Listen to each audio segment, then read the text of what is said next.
শুনুন, এই বিজেপি যেভাবে গরিব মানুষের 100 দিনের টাকা বন্ধ করেছে, মায়েদের, দিদিদের, বৌদিদের লক্ষ্মীর ভান্ডারের টাকা এরা বন্ধ করতে চাইছে।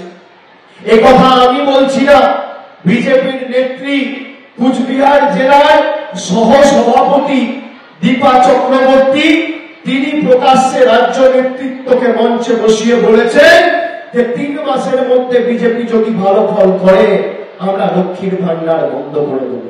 বিজেপি জিতলে বন্ধ হবে, জিতবে তো তৃণমূল, জিতবে তো তৃণমূল।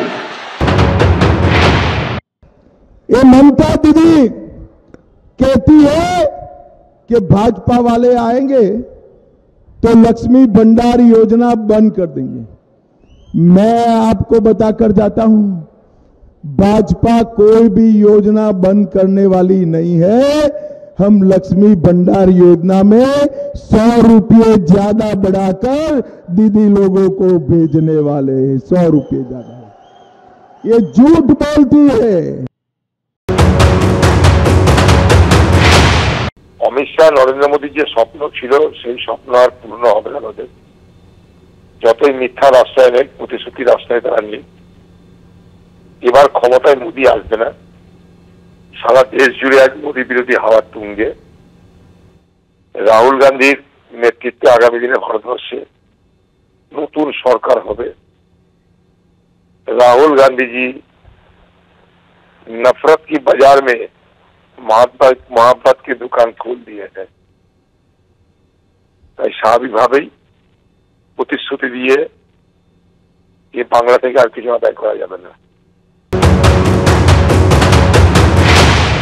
শুভেন্দু অধিকারী বলছিলেন, আমরা প্রথমে বলছিলেন লক্ষ্মীর ভান্ডার হচ্ছে ভিক্ষার দান, ওই ভিক্ষে নেবেন না।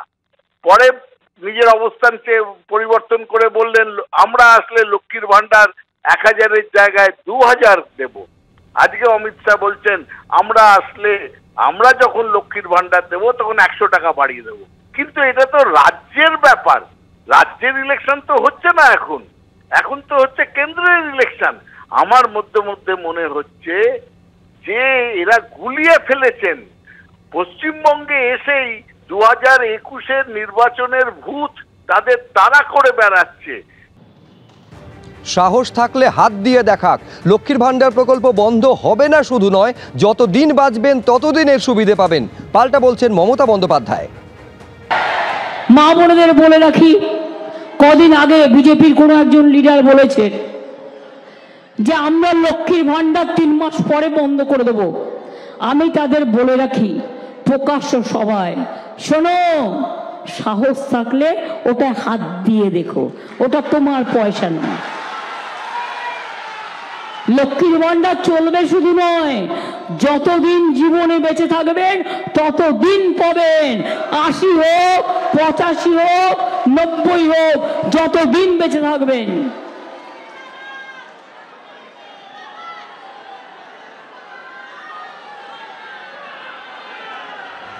এত বড় সাহস